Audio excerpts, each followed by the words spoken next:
I used to be a gastroenterologist at Annapolis Hospital. My wife was a physician and she was a radiologist here. Annapolis was my home away from home and gave me a good living. So I had to give something back to the people. And I felt there was a nursing shortage. And the scholarship was meant for a single mom who's working, who's not a nurse yet, but wants to go to nursing school. Well, I started out actually working as a dietary assistant at Annapolis, and then from there I became a nursing assistant and then became an RN.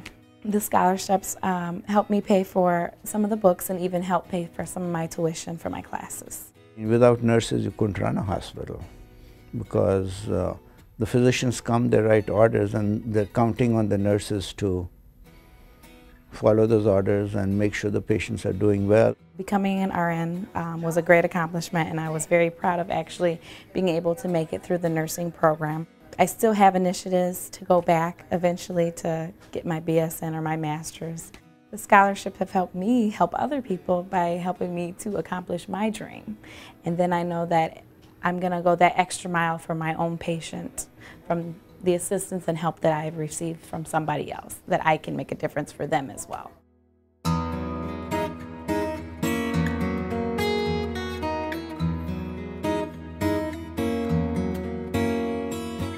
I often like to say that I sort of grew up at Oakwood.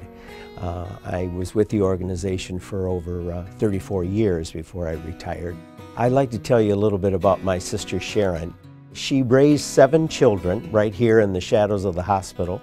She went back and completed her nursing degree. And then when an opening came here at Oakwood to work in pediatrics, she seized the opportunity. We decided to create a scholarship in Sharon's memory as a living legacy. Certainly Oakwood has been wonderful to me and was wonderful to Sharon. We always had our medical care here. We developed relationships with physicians and nurses. So many people touched our lives throughout Sharon's career here, my career here. We always sought our care here, and as I mentioned earlier, I grew up at Oakwood. So it was a way to give back to others. My inspiration for becoming a physician was from my grandfather. He would treat patients for free every Thursday morning. 8 o'clock in the morning, he would open up his office and he'd see everybody who came in until they were all gone. It was a great inspiration to me. Michigan's a tough economic climate. Just not enough money going around, and I could see that they were struggling to try to get through college, struggling to get through nursing school. When you give out the scholarships to these individuals, you actually hand them the check. They're so grateful. You know, there's smiles that come up to you and say, thank you. This is really going to make a difference in my life. This is going to help me. It feels great.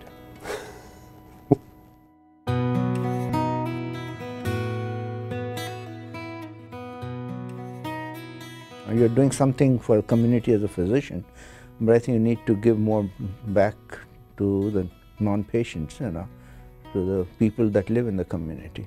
I like to say it's a true blessing to be able to give somebody else and make a difference in somebody else's life. Any little amount, $100 to $200, can really make a difference for somebody who's going to school. When you give them a scholarship, it validates everything they've been working for. It lets them know that they're not alone. People are actually caring for them, looking out for them. I think giving back to the hospital that has supported you, is within your community, that you look for care, is probably one of the best way to share your philanthropic dollar. That joy of giving is very contagious, and I hope that others will be inspired as I have been.